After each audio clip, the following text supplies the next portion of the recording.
everyone and welcome to my channel Creative Space.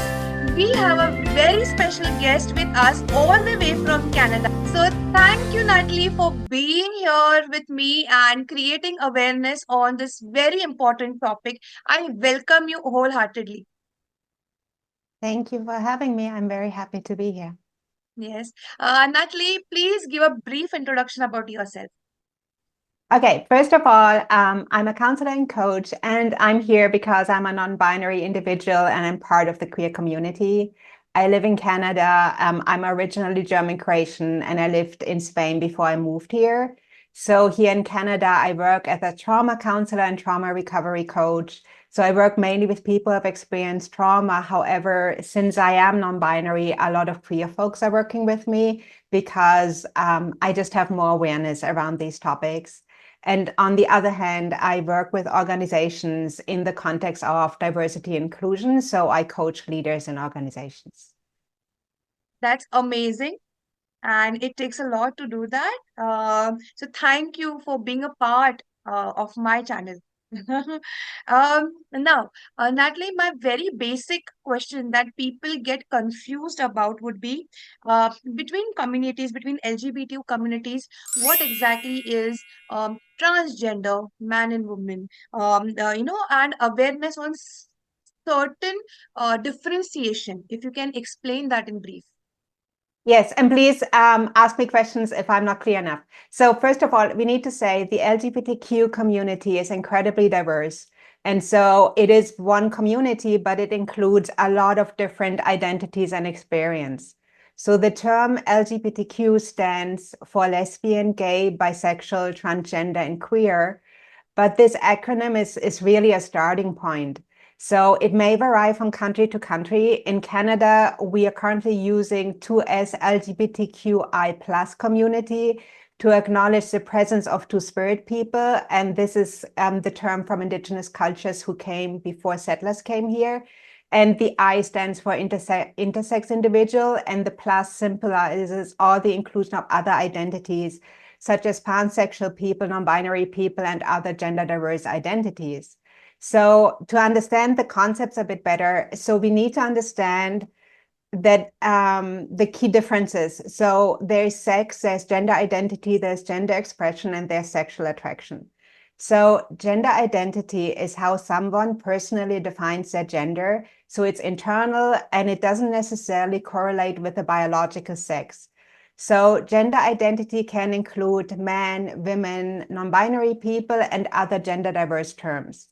Biological sex refers to the physical characteristic one is born with, like the genitalia, the hormones, the chromosomes, so everything which makes out our body. So when a person's gender identity aligns with the biological sex they were assigned at birth, they are considered cisgender. So it's in mainstream, it's women and men. If it doesn't align, they may identify as transgender. For example, I was assigned female at birth. My gender identity is non-binary trans, which means I don't align with my body. And so I don't fit into the binary categories of male or female. So in the end, and I think that is hard to understand for people who are cis, that sometimes we experience gender very differently than our body feels like. And so the other thing is gender expression is how we outwardly present our genders through clothing, actions, and behaviors.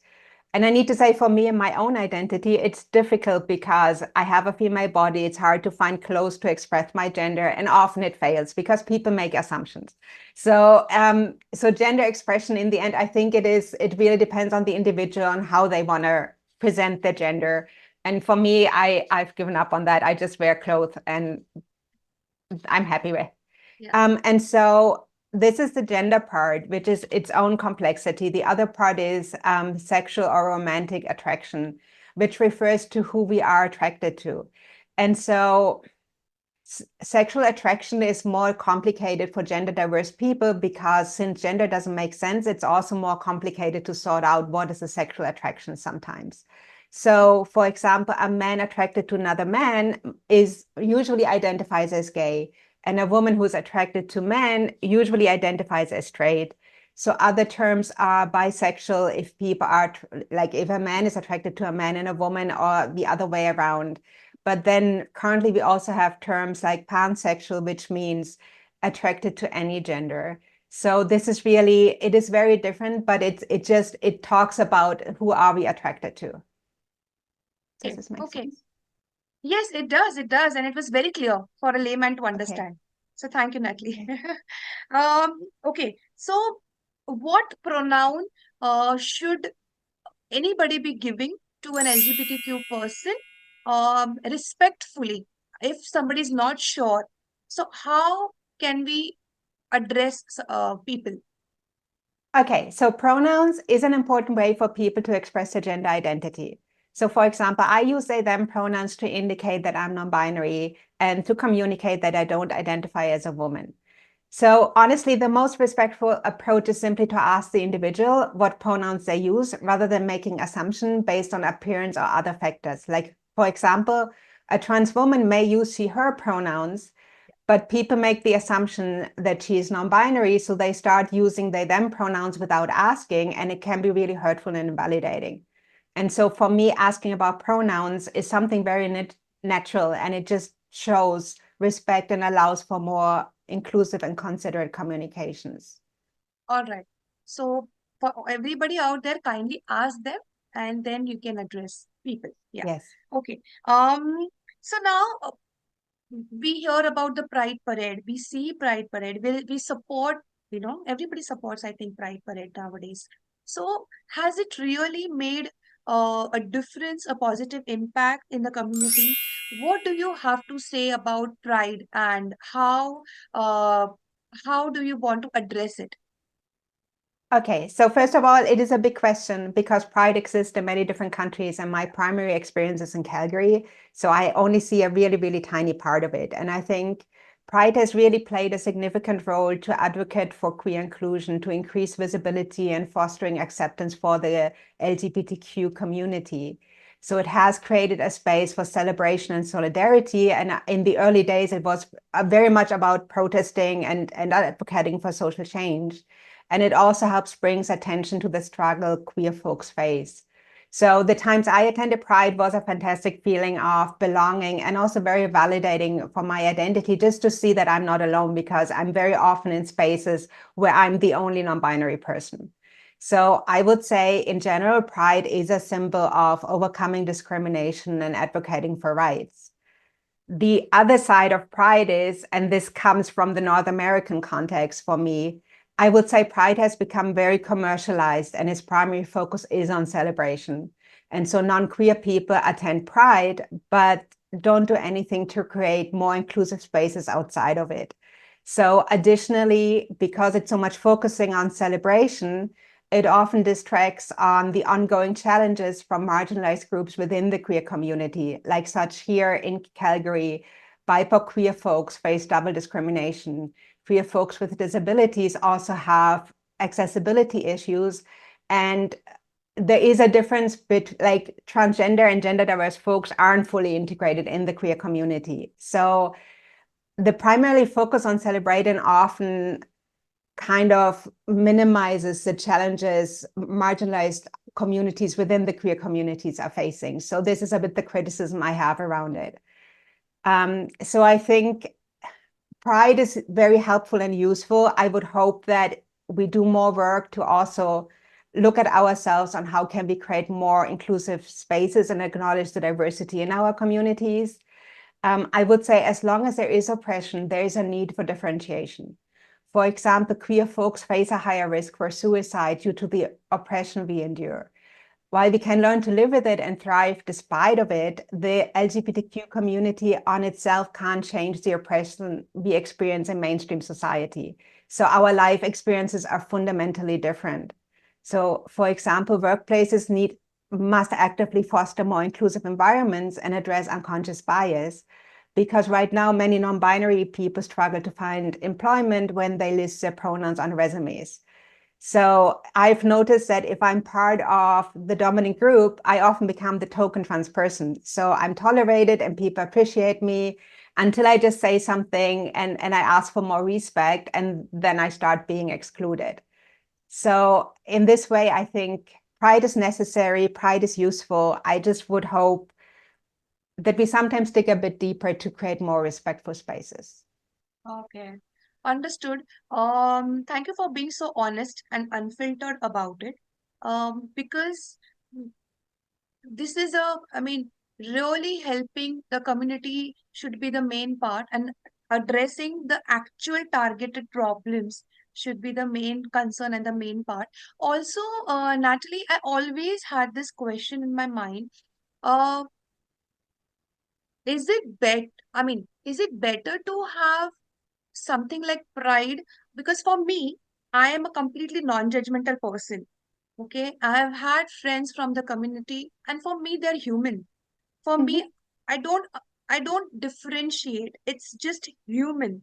So, having certain communities or certain groups in place really help, or they really point out that you are from a different community, so should be looked at differently. Because if there are no groups, if there are, this is a very deep down question that I had.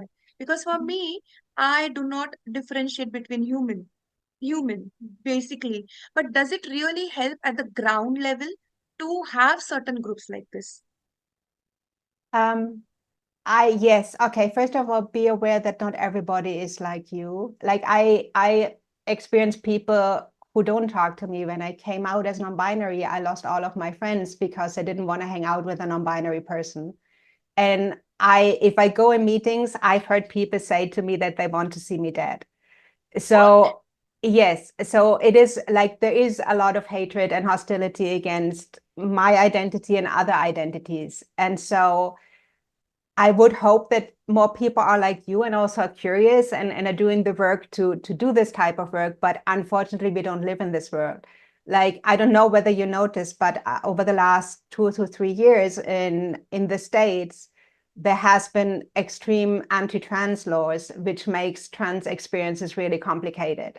So, like to some degree, my existence and the existence of other queer folks is very political.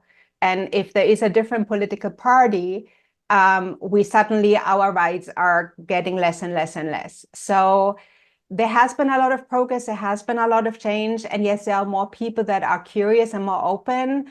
And there are still people who just, I would say, are stuck in fears and stuck in traditional beliefs. Okay, okay, okay.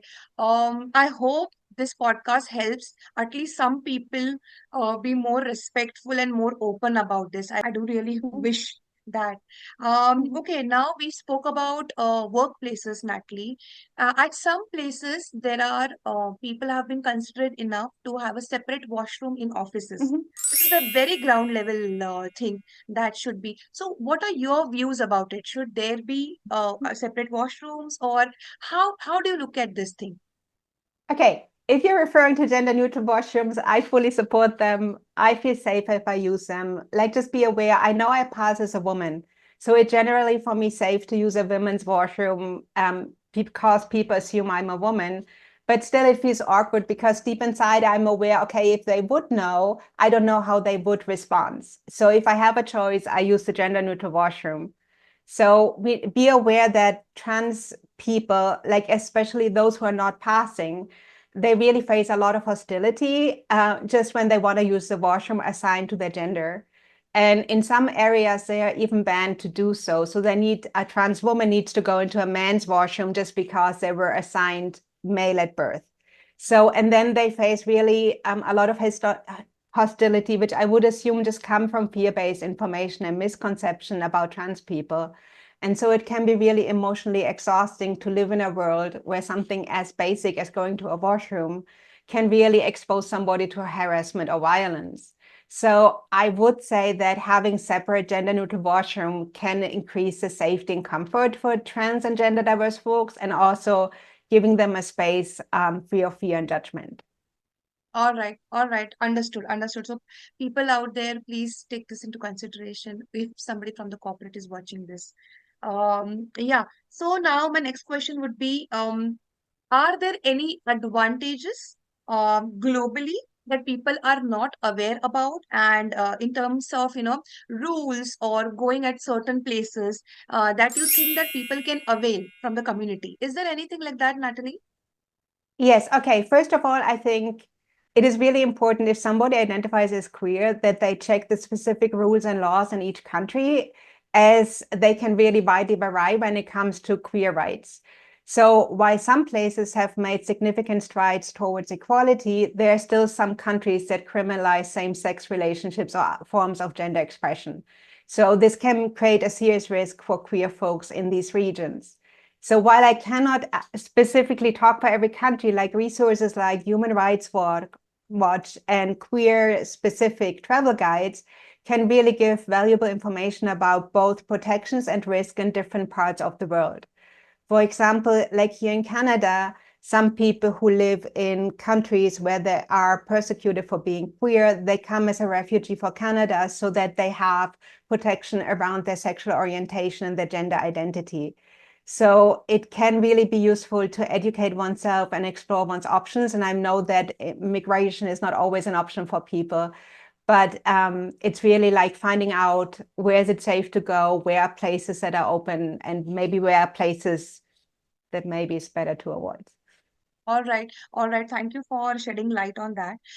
Now, my next question would be, if there is a young person who is unsure about his, her, them, their identity, how to handle such a person from a little younger age, and especially emotionally, how can an adult or anybody else treat that person or handle the situation? What do you think, Natalie? Okay, so I think the best approach to support a young person who's unsure about their identity is really to validate their feelings and emotion. Like it's natural to question, it's natural to have doubt. And so it is useful to acknowledge that all gender and sexual identities are equally valid and really assure them that's okay to explore and understand who they are. So gender and sexuality can also be more fluent for some people than for others. Mm-hmm. So really, it is important not to pressure them to defining themselves too quickly or coming out to anyone before they are really ready to do so. So the focus should be to offer a safe place so that they can discover who they are and also find ways on how or if they want to communicate it to others. So be aware that in some cultural community or in some communities, coming out may not even be safe or a viable option. So it's really respecting the decision and the timing. And so the other step a person can take, really explore, invite them to explore stories of other sexual or gender diverse folks and really notice that they notice they're not alone, because normally this gender and sexual identities are often not discussed in school. They are not part of education. So it's this kind of the feeling as if the person doesn't exist. And so, which can really lead to isolation and misunderstanding. And reading stories from other people who are similar or different can really understand, oh, I'm healthy and it has nothing to do with me. It's more like how society views me and how my identity might be excluded from the mainstream narrative. So the thing is with coming out, it's really be aware it is, if a person chooses to come out, it is often a beautiful starting point, but then also the experience comes out like how suddenly society views a person differently. Yeah. Um, and so I don't know, there are some beautiful TED Talks out there from trans women who express how much their experience changed when they were seen as a man and suddenly they were a trans woman and they lost jobs, they lost everything. So coming out is a beautiful step. And afterwards, there can be really challenging on how do I integrate how society views me. Like I needed to do a lot of work on own healing to empower myself in that, because a lot of it I didn't expect, and it hit me unexpected because I would have hoped for more acceptance, but it wasn't there. Oh, all right. Okay. Any tips for parents with very young kids? I mean, have you coached or can you give certain examples for parents, especially what are the signs, or if the kid is just saying something, or is it curious, the person is curious? I mean, any example if you can give for a parent? I would say just encourage your child to be who they are. Like you know, and I would say this is when it comes like, don't make assumptions. And if a male looking child wants to play with dolls, let them play with dolls. Like, I think some of it we need to be aware. Yes, they may be exploring gender, but sometimes I don't think anybody is as rigid in their gender identity as society imposes onto us. So give them space. If a female identified child wants to have short hair, allow them to have short hair and experiment with that.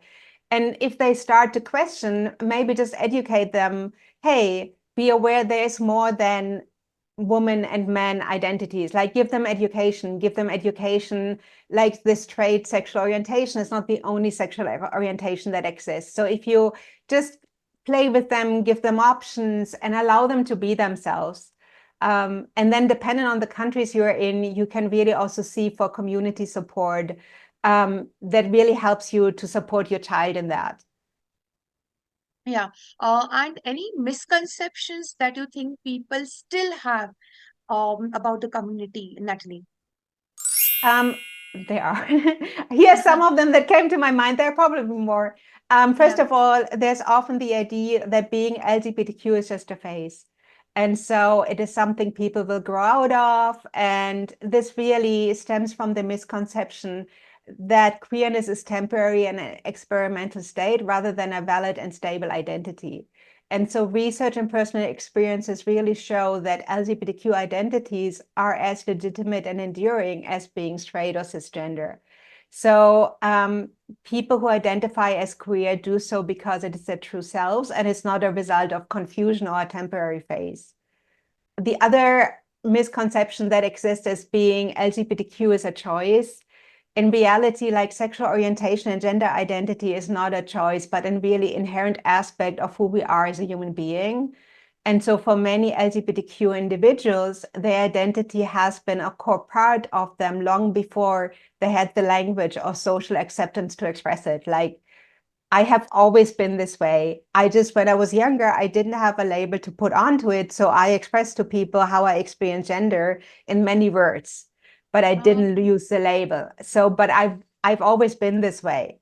Um, so the thing is, coming out doesn't necessarily change our identity. It just means we are finally able to openly be who we are and express it to others.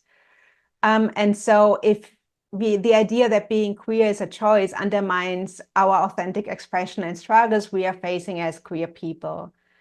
And the other, one of the things I think trans women are mainly targeted by is that they are not real women. And it is a really damaging misconception. And so the belief really undermines the validity of their gender identity and experiences. And so trans women are individuals who were assigned male at birth, but identify and live as women. And so their experience, struggles, and identities are as genuine as those of cisgender women. So the notion that trans women aren't real women often stems from a lack of understanding about gender identity and often reinforces harmful stereotypes and discrimination. And so it's really important that we recognize trans women are real women. And it's important to promote equality and respect for all genders. yes, I hope so too.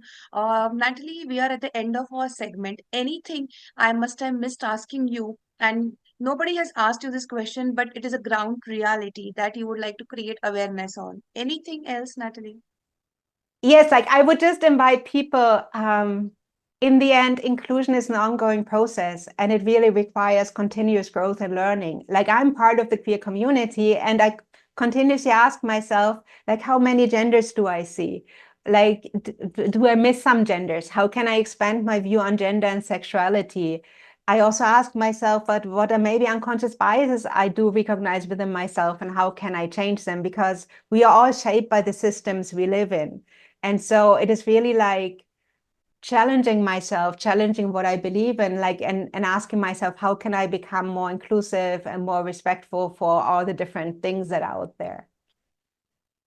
Thank you so much, Natalie, for being so open, being so unfiltered about this whole topic.